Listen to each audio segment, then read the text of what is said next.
एक बार फिर से स्वागत है आपका सुहानी कहानी पर, जहां मैं सुहानी आपको सुनाती हूँ रोज एक नई कहानी।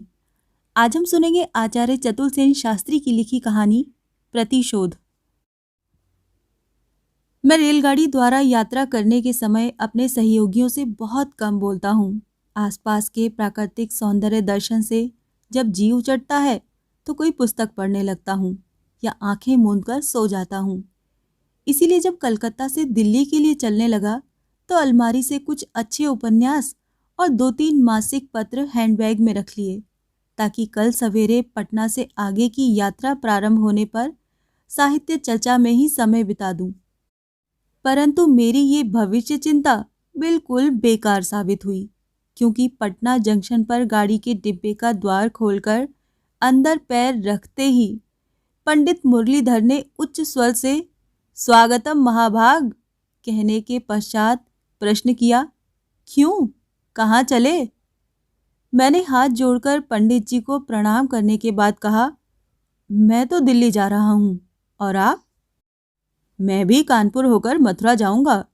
यम द्वितीया के अवसर पर विश्राम घाट पर स्नान होंगे। यहाँ एक मित्र से मिलने आया था। आप खूब मिले, आनंद से यात्रा होगी।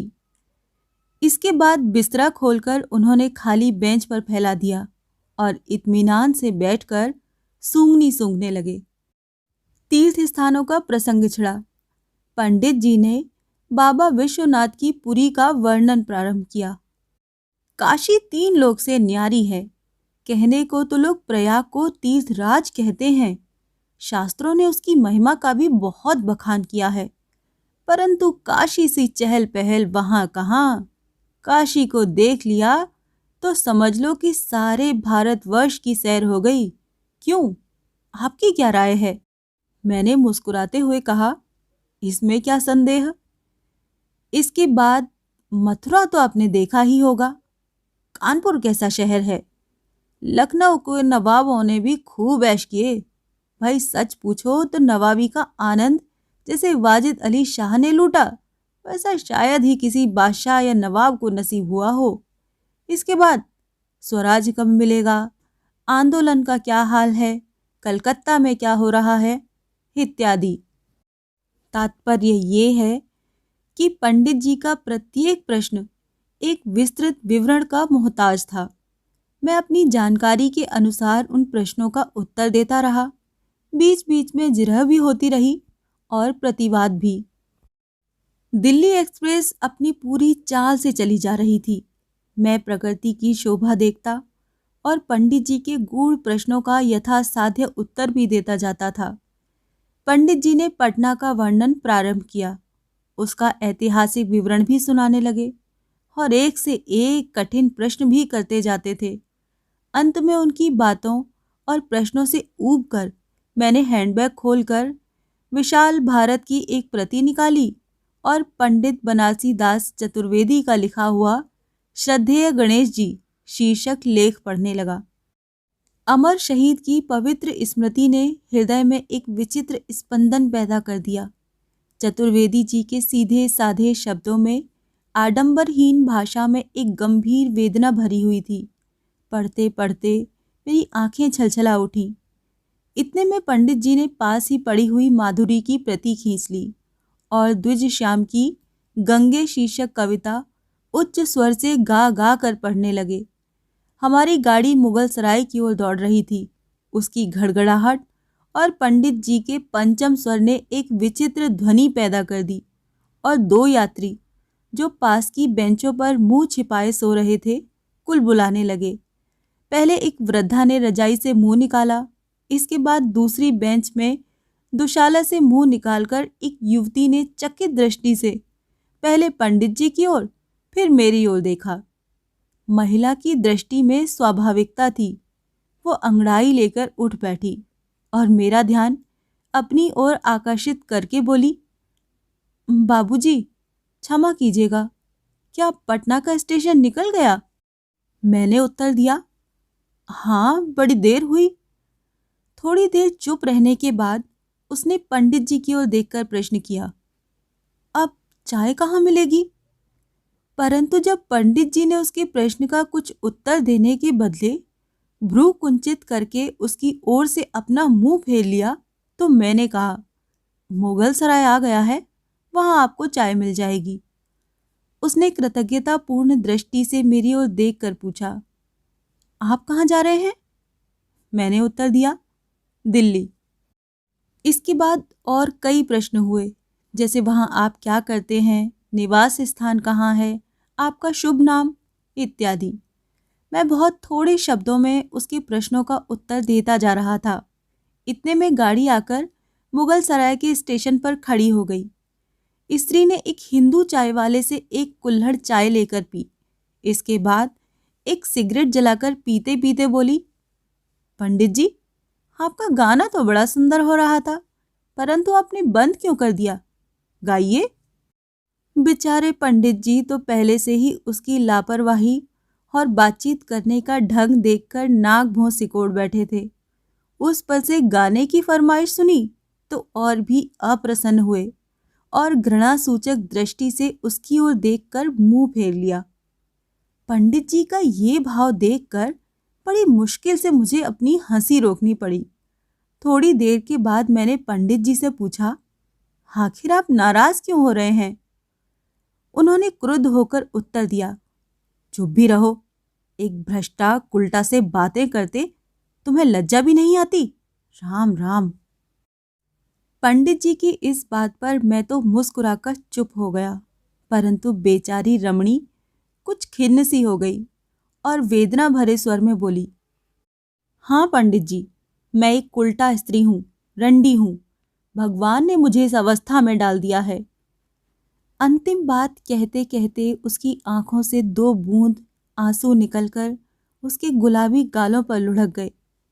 मेरे लिए वो दृश्य बड़ा ही मर्मवेदी था, परंतु पंडित जी ने घृणा व्यंजक हंसी के साथ मुझसे कहा, ओहो, देखा ये ढोंग। अब मुझसे नहीं रहा गया। मैंने किंचित भर्त्सना के साथ पंडित जी से कहा, जाने दीजिए, क्यों बेचारी को तंग कर रहे हैं? कोई अच्छा हो या बुरा, आपका क्या लेता है? इसके बाद स्त्री को आश्वासन देता हुआ मैं बोला, आप नाहक दुखी हो रही हैं। ये तो संसार है, कोई किसी को अच्छा समझता है, कोई बुरा।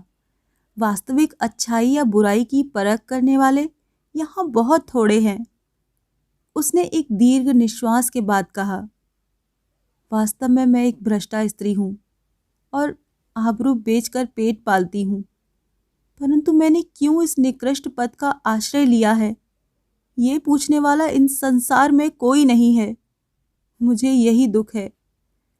पंडित जी एक विजयी वीर की तरह उसकी बातें सुनकर मुस्कुरा रहे थे, परंतु मैंने उसके कष्ट का अनुभव किया और इस प्रसंग को यहीं समाप्त कर देने की इच्छा से बोला, आप कितनी ही पथभ्रष्ट क्यों न हो, परंतु आपके अंदर एक पवित्र हृदय है और नसों में रक्त भी। उसने उत्तेजित स्वर से मेरे अधूरे वाक्य को पूरा किया। उसका चेहरा क्रोध से तमतमा उठा था और गालों की लालिमा स्वाभाविकता की सीमा का उल्लंघन कर रही थी। उसने एक बार तीव्र दृष्टि से पंडित जी की ओर देखकर कहा, मुझे भ्रष्टा कहने वाले नीच हैं, अपने को पवित्रता और भद्रता के बाह्याडंबर में छिपाने वाले भ्रष्ट हैं, धर्म ढोंगी, दूसरों को पवित्रता का उपदेश देने वाले सब नीच हैं, सारा समाज नीच है। मैंने समाज को, विशेषकर हिंदू समाज को, जहां पवित्रता की डींग मारने वालों की भरमार है, अच्छी तरह देख लिया है। सारे समाज में पर उपदेश कुशल बहुतेरे भरे पड़े हैं। वो दूसरों की आंखों की फूली देखते हैं, परंतु अपनी आंखों का शहतीर नहीं देखते। यहाँ पंडित के वेश में, धर्मध्वजी के वेश में, साधु और महात्मा के वेश में हजारों नहीं लाखों पापी पाखंडी मौजूद हैं। वे लोगों की आंखों में धूल झोंककर दुराचार करते हैं और मैं प्रत्यक्ष। बोलते बोलते उसकी आवाज लड़खड़ाने लगी, आंखें लाल हो गईं और शरीर थरथराने लगा। मुझे भय हुआ कि कहीं उसे गश ना आ जाए। मैंने उसके साथ की बुढ़िया से कहा, देखती क्या हो, एक गिलास पानी पिलाकर इन्हें लिटा दो। इनका मस्तिष्क कुछ गर्म हो गया है, अब अधिक बोलेंगी तो बेहोश हो जाएंगी। बुढ़िया ने मेरे आदेश का अक्षरश पालन किया। पंडित जी सन्नाटे में आकर मेरा मुंह ताक रहे थे। थोड़ी देर के बाद बोले, अगले स्टेशन पर गाड़ी खड़ी हो तो हम लोगों को दूसरे डिब्बे में चले जाना चाहिए। इस स्त्री का मस्तिष्क कुछ विकृत मालूम पड़ता है। संभव है कोई उत्पात कर बैठे। मैंने पंडित जी की बातों का कोई उत्तर नहीं दिया। मन में विचित्र प्रकार की भाव तरंगें उठ रही थीं। हिंदू समाज पर रमणी ने जो आक्षेप किए थे वो मानो कानों में गूंज रहे थे। मैं अपनी सामाजिक अवस्था पर विचार करने लगा।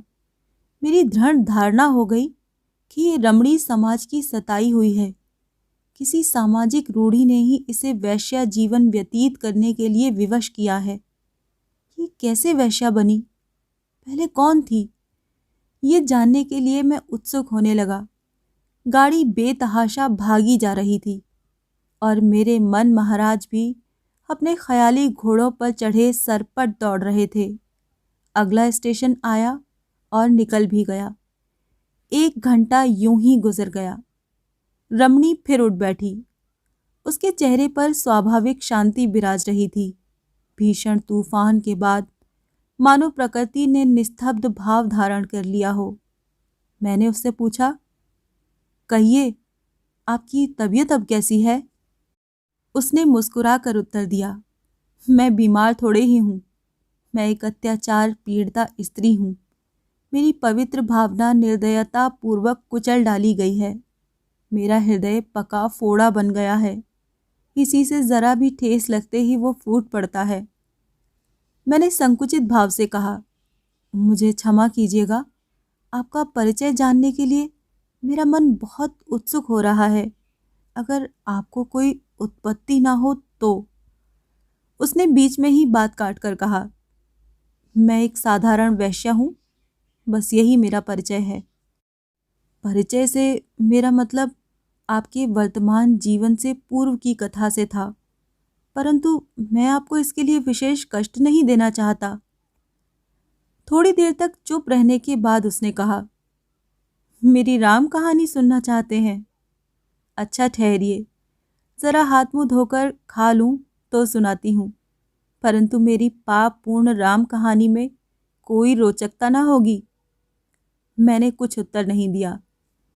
वो कहने लगी, मैं कौन हूँ, किसकी लड़की हूँ और कहाँ की रहने वाली हूँ, ये नहीं बताऊंगी, क्योंकि अपने पूज्य पिता माता के नाम को कलंकित करना मुझे स्वीकार नहीं है और न उनका नाम धाम जानने के लिए आपको ही कोई उत्सुकता होनी चाहिए। मैंने कहा, अच्छी बात है, आप जो कुछ सुनाएंगी वही काफ़ी होगा। उससे अधिक कुछ जानने की मैं बिल्कुल चेष्टा न करूँगा। अच्छा तो सुनिए। मेरे पिता संयुक्त प्रांत के एक शहर के प्रतिष्ठित हिंदू थे। मैं और मेरी बड़ी बहन के सिवा उनके और कोई संतान न थी, इसीलिए वो हमें पुत्र की तरह मानते थे। यथासाध्य उन्होंने हमें कुछ पढ़ाया लिखाया भी था। मेरी माता का देहांत मेरे बचपन में ही हो गया था। घर में पिताजी की एक वृद्धा चाची थी, वही हम दोनों बहनों की देखरेख किया करती थी। साथ ही पिताजी को दूसरा विवाह कर लेने का परामर्श भी दिया करती थी। पहले तो पिताजी इसके लिए राजी नहीं होते थे, परंतु अंत में अपनी चाची तथा अन्य शुभ चिंतकों के बहुत समझाने बुझाने पर वो राजी हो गए। विवाह हो गया। हमारी सौतेली माँ घर आ गई। साथ ही हम लोगों के लिए दुर्भाग्य भी लेती आई, क्योंकि उनके आने के कुछ दिनों बाद से ही पिताजी के स्वभाव में विशेष परिवर्तन दिखाई देने लगा। अब वो पहले की तरह हम लोगों से स्नेह नहीं करते थे। हम लोगों के भरण पोषण का भार भी सौतेली माँ पर छोड़कर निश्चिंत हो गए। दादी अर्थात पिताजी की वृद्धा चाची की भी अब कुछ नहीं चलती थी। हम सभी एक तरह से माताजी के गुलाम बन गए। उनकी आज्ञाओं का पालन करना और उनकी जली कटी बातें बर्दाश्त करना हम लोगों का परम कर्तव्य हो गया। पिताजी उनके विरुद्ध एक शब्द भी सुनना नहीं चाहते थे। सुनकर भी कुछ प्रतिकार करने की शक्ति उनमें न थी, क्योंकि हमारी नवीन माँ समय समय पर उन्हें भी फटकार दिया करती थी। अंत में बहन का विवाह हो गया और वो अपनी ससुराल चली गई। बुढ़िया दादी का भी देहांत हो गया। उस समय मेरी उम्र 14-15 बरस की थी। माता पिता में कभी कभी मेरे विवाह की भी चर्चा होने लगी। बहुधा इस विषय को लेकर दोनों में घंटों तर्क वितर्क भी हो जाता था। मैंने छिपकर कई बार उनकी बातें सुनने का प्रयत्न भी किया, पर कुछ समझ न सकी। अंत में पता चला कि ये झगड़ा रुपए पैसे को लेकर हुआ करता था, क्योंकि माताजी मेरे विवाह में अधिक रुपए खर्च करने का विरोध किया करती थीं और पिताजी को मेरे लिए ऐसा वर ढूंढने का परामर्श देती थीं जो साधारण स्थिति का हो और थोड़े तिलक दहेज पर भी विवाह करने को राजी हो जाए। मेरी सौतेली माता के नैहर का एक अधेड़ मनुष्य अक्सर हमारे घर आया करता था। माताजी उसे अपना भाई बताया करती थीं और न जाने क्यों उससे उनकी खूब बनती थी। उसके आने पर बड़ी तत्परता से उसकी आवभगत किया करती थीं। माताजी का धर्म भाई होने के कारण मैं भी उसके सामने होती थी। सुनने में आया कि वो पुलिस का दरोगा है और बड़ा मालदार आदमी है। एक दिन दाई की ज़बानी मालूम हुआ कि माताजी उसी के साथ मेरा विवाह कर देना चाहती हैं। पहले तो मुझे इस बात पर विश्वास ही नहीं हुआ, परंतु बाद में मालूम हुआ कि खबर 16 आने सच थी। यद्यपि पिताजी इस बात पर राजी न थे, परंतु माताजी के आदेश के विरुद्ध कुछ करना भी उनके लिए संभव न था। मैंने ये हाल सुना तो मुझे बड़ा दुख हुआ, क्योंकि मैं उसे फूटी आँख भी नहीं देखना चाहती थी। उसकी सूरत शक्ल भी अच्छी न थी। चेहरे पर और बातचीत में उद्दंडता भरी थी, परंतु माताजी मेरे सामने उसके रूप, रंग और विद्या बुद्धि की बड़ी प्रशंसा किया करती थीं, मानो मेरे लिए उससे बढ़कर उपयुक्त वर संसार में दूसरा कोई था ही नहीं। एक दिन उसी दाई की ज़बानी मालूम हुआ कि दरोगा जी के साथ मेरे विवाह की बातचीत पक्की हो गई। मेरे सिर पर मानो वज्रपात हो गया। कलेजा धड़कने लगा। मैं घंटों तक छिपकर रोती रही। अंत में कई दिनों के बाद मैंने अपनी बहन को एक पत्र लिखा। मुझे विश्वास था कि बहन कदापि इस विवाह का समर्थन न करेगी, परंतु मालूम नहीं वो पत्र मेरी बहन को मिला भी कि नहीं, क्योंकि उसका कोई उत्तर नहीं आया। परंतु इस घटना के बाद से मेरी सौतेली माँ मुझसे तनी सी रहने लगी और समय समय पर ताने देने लगी। इतने में एक दिन सुना कि विवाह का दिन निर्धारित हो चुका है और शीघ्र ही तिलक भेजा जाने वाला है। अब तो मेरी बेचैनी और भी बढ़ गई। यहाँ तक कि चिंता के मारे मैंने कई दिन तक भोजन नहीं किया। दिन रात एक कोठरी में पड़ी पड़ी रोया करती थी। पिताजी को शायद ये मालूम हो गया था कि मैं इस विवाह से प्रसन्न नहीं हूँ, क्योंकि एक दिन उनमें और माताजी में बड़ी देर तक बातें होती रहीं, यहाँ तक कि अंत में दोनों में झगड़ा भी हो गया। माता रूठ बैठी और बार बार मायके चली जाने की धमकी देने लगी, परंतु फिर सारा झगड़ा तय हो गया और सुनने में आया कि पिताजी को कोई कठिन रोग हो गया है, इसीलिए दवा कराने के लिए कलकत्ता जाने वाले हैं। मुझे विश्वास हो गया कि विवाह कम से कम 1 साल के लिए तो टल गया, परंतु पिताजी के जाने के तीसरे रोज़ ही हमारी सौतेली माँ के एक भाई आए और उन्होंने पुरोहित जी के मार्फत तिलक भिजवा दिया। 8 दिन बाद ही विवाह का दिन निर्धारित हो गया। मेरी तमाम आशाओं पर पानी फिर गया। रहस्य कुछ समझ में नहीं आया। पिताजी के हठात रोगग्रस्त होकर चले जाने पर भी बड़ा आश्चर्य हुआ। मेरे लिए रोने के सिवा और कोई उपाय नहीं रह गया। विवाह की तैयारी खूब जल्दी जल्दी होने लगी। इधर माताजी मेरे ऊपर सतर्क दृष्टि भी रखने लगी। कोई मेरे पास नहीं आने पाता था। विवाह की न्योता भी शायद किसी रिश्तेदार को नहीं भेजा गया था। गांव में प्रचार कर दिया गया कि पिताजी की बीमारी के कारण विवाह में उत्सव आदि नहीं होगा। वर महोदय केवल पुरोहित और नाई के साथ आकर बिना आडंबर के ही विवाह करके बहू को ले जाएंगे। ये बातें सुनकर मेरी चिंताग्नि और भी धधक उठी। दिन रात रोते रोते मेरी आंखें सूज गईं। माताजी ने पिताजी की बीमारी का जिक्र करके मुझे बहुत समझाया बुझाया। उनके भाई ने भी मुझे समझाने बुझाने और वर महोदय के धन ऐश्वर्य का बखान करने में कोई बात न उठा रखी, परंतु चिंता बढ़ती ही गई। जी में आता था कि आत्महत्या कर लूं, परंतु माताजी सदैव सतर्क रहती थीं। अंत में हल्दी तेल चढ़ने का दिन आया। प्रांगण में मंगल घट स्थापित हुआ। मैं जबरदस्ती घसीट कर वहां लाई गई। अन्यान्य कृत्यों के बाद जब नाइन हल्दी तेल के लेकर आगे आई, मैंने उसके हाथ से पात्र लेकर दूर फेंक दिया। माताजी इस पर बहुत नाराज हुईं और बलपूर्वक मुझे गिराकर हल्दी तेल चढ़ाने की रस्म अदा की गई। इसी तरह एक दिन विवाह की रस्म भी अदा हो गई।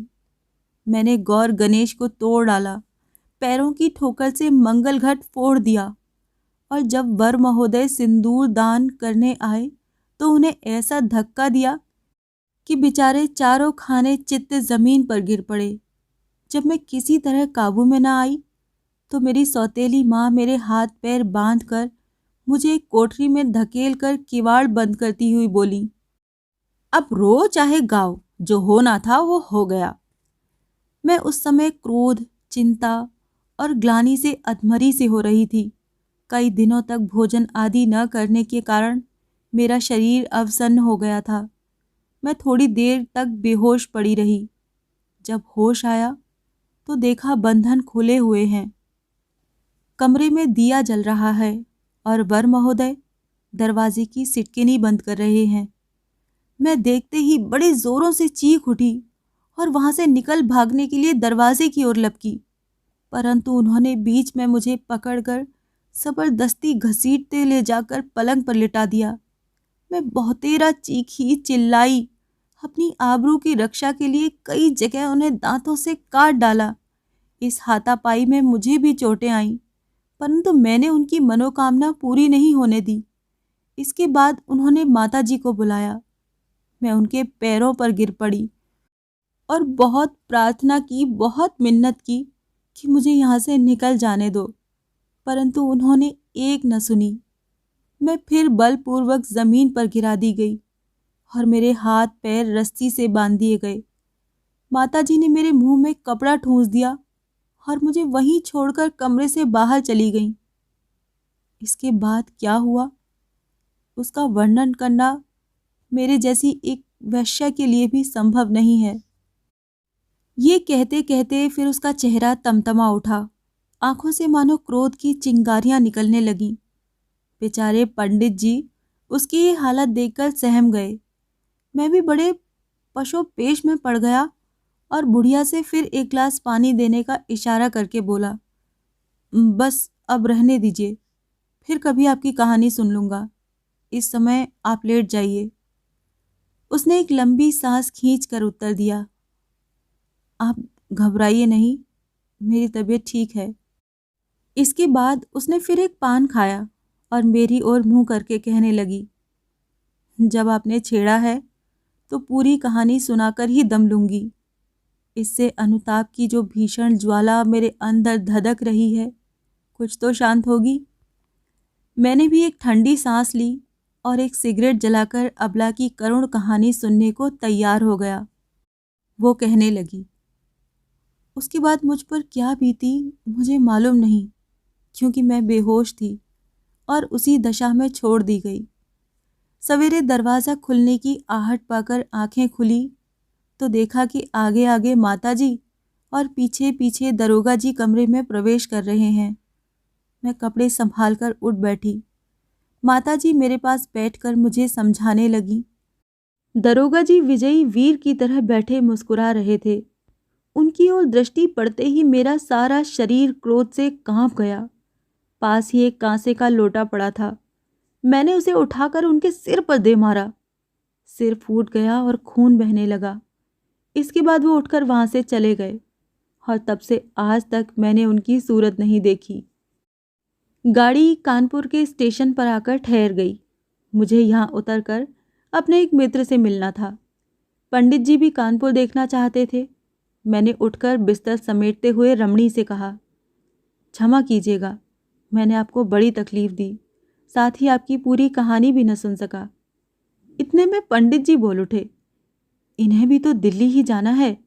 अगर कोई क्षति न हो तो हम लोगों के साथ उतर पड़े, कल फिर साथ ही चले चलेंगे। मैंने कहा, प्रस्ताव तो आपका ठीक है, बशर्ते कि एक रोज यहाँ ठहर जाने में इनका कोई हर्ज न हो। रमणी ने कहा, हर्ज क्या है, एक दिन ठहर कर जरा कानपुर भी देख लूंगी।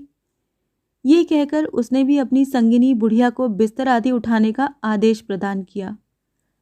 दूसरे दिन गाड़ी पर सवार होकर हम लोग एक साथ ही दिल्ली के लिए रवाना हुए। कुछ आगे चलकर मेरे अनुरोध करने पर उसने फिर अपनी कहानी आरंभ की। विवाह के 15वें दिन पिताजी कलकत्ता से वापस आ गए। माताजी ने और शायद दरोगा जी ने भी उन्हें सब हाल पहले ही लिख दिया था। रात को उनसे और माताजी से बड़ी कहासुनी हुई। उन लोगों की बातचीत से ये भी मालूम हुआ कि दरोगा जी ने मुझे सदा के लिए परित्याग कर दिया है और मेरे भरण पोषण के लिए 10 रुपये मासिक देने को तैयार हैं। मैंने मन ही मन ईश्वर को धन्यवाद दिया कि किसी तरह उस पशु से पिंड तो छूटा, परंतु पिताजी को इससे बड़ा दुख हुआ। वो उसी दिन से अन्न जल त्याग कर खाट पर पड़े तो फिर उठे ही नहीं। कुछ लोगों का अनुमान है उन्होंने जहर खाकर आत्महत्या कर ली। अस्तु पिताजी के मरने पर माताजी अपने वैधव्य के दिन काटने के लिए अपने नैहर चली गईं। मुझे भी अपने साथ ले जाना चाहती थी, परंतु मैंने इनकार कर दिया और एक दाई को साथ लेकर अपनी बहन के यहाँ चली आई। बहन ने सारा हाल सुना तो छाती पीट कर जमीन पर गिर गई, परंतु मुझे पिताजी की मृत्यु के सिवा और किसी बात का अफसोस न था। बस दिन रात यही सोचा करती थी कि किस तरह दरोगा जी से अपने अपमान का बदला लूं। कुछ दिनों के बाद ही एक सुयोग मिला। मेरी बहन का देवर मुझे बड़ी कुत्सित दृष्टि से देखा करता था। पहले तो मैं उससे घृणा करती थी और बहुत कम बोलती थी, परंतु अंत में मैंने उसी को बलिदान का बकरा बनाकर दरोगा जी से अपने अपमान का बदला लेने का विचार किया और धीरे धीरे उससे घनिष्ठता बढ़ाने लगी। आखिर मैंने एक दिन उससे साफ साफ कह दिया कि अगर तुम दरोगा जी का खून कर डालो तो तुम जो कुछ कहोगे मैं करने को तैयार हूँ। वो अनायास ही राजी हो गया, परंतु अंत में धोखा देकर निकल गया। साथ ही धीरे धीरे ये बात सारे मोहल्ले में फैल गई कि बहन के देवर के साथ मेरा अवैध संबंध है। एक दिन बहन ने मुझे एकांत में ले जाकर बहुत कुछ बुरा भला कहा और आगे के लिए सावधान भी कर दिया। मैंने उसे सब सच्ची बातें बता दी और साथ ही ये भी बता दिया कि केवल दरोगा जी से अपने अपमान का बदला लेना ही मेरा इस कुत्सित और अपवित्र जीवन का उद्देश्य है। इसीलिए मैं जीवित हूँ, अन्यथा अब तक आत्महत्या कर लेती। बहन ने मुझे बहुत समझाया और बदला लेने का भार ईश्वर को सौंपकर विधवाओं की तरह पवित्र जीवन व्यतीत करने का परामर्श दिया, परंतु मेरी प्रतिज्ञा अटल थी। दिन रात मैं यही सोचा करती थी कि किस तरह पापी दरोगा से बदला लिया जाए।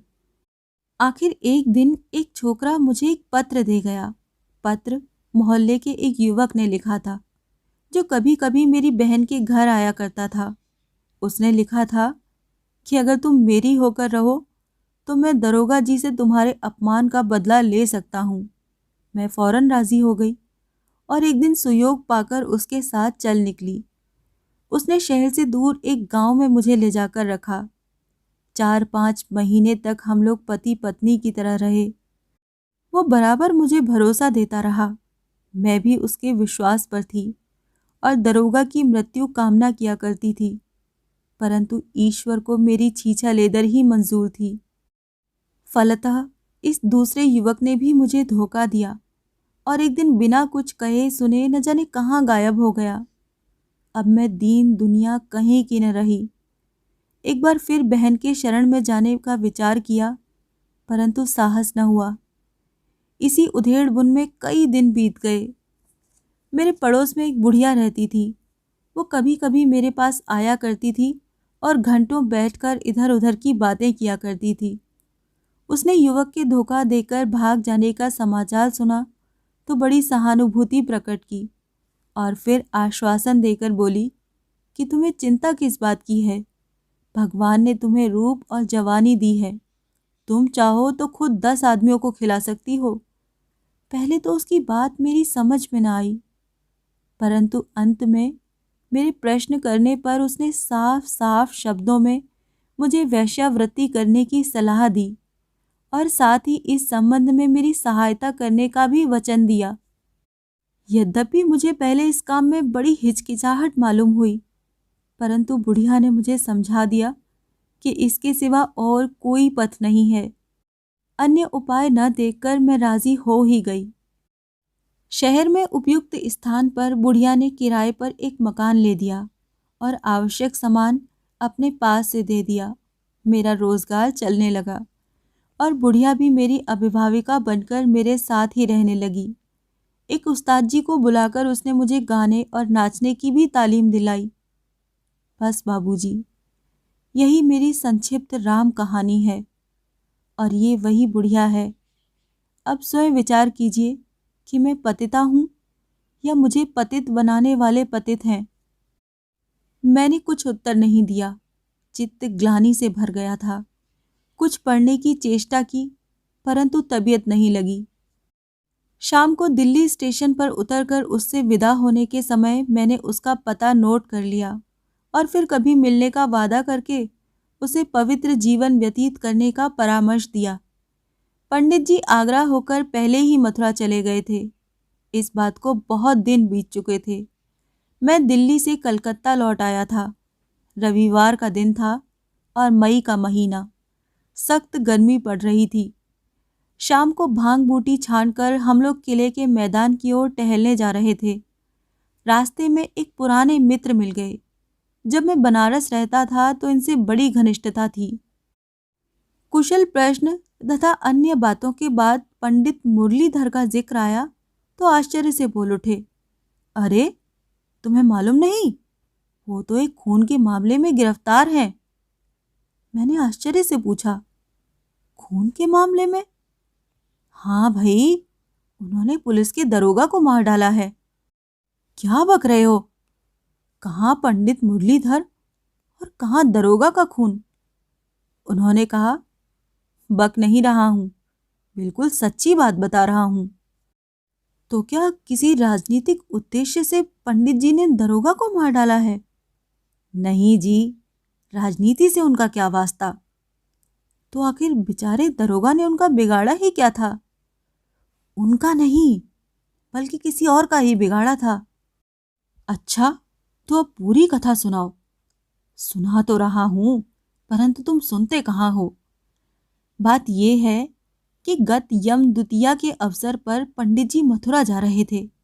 रास्ते में एक वैश्या से मुलाकात हो गई जो गाड़ी की उसी डिब्बे में बैठी थी। बातचीत के सिलसिले में उसने अपनी आत्मकथा सुनाना प्रारंभ किया, जिससे मालूम हुआ कि वो कोई साधारण वैश्या नहीं, वरन किसी उच्च वंश की लड़की थी। दरोगा जी ने ढलती उम्र में जबरदस्ती उससे विवाह कर लिया था। इसीलिए पहली ही रात को पति पत्नी में कुछ ऐसी अनबन हो गई कि दरोगा जी को सदा के लिए उसे परित्याग कर देना पड़ा। परंतु पत्नी ने दरोगा जी से अपने सतीत्वापहरण का बदला लेने की ठान ली। ये बदला लेने की धुन यहाँ तक सिर पर सवार हो गई कि उसी के लिए अंत में उसे वैश्या बन जाना पड़ा। कई युवकों से इसी शर्त पर उसने दुराचार भी कराया। पंडित मुरलीधर ने ये सारी कहानी सुनी तो एकदम आपे से बाहर हो गए। मथुरा से दिल्ली चले गए और वहां उसी वैश्या के पास ठहर कर उसके पति का पता लगाया।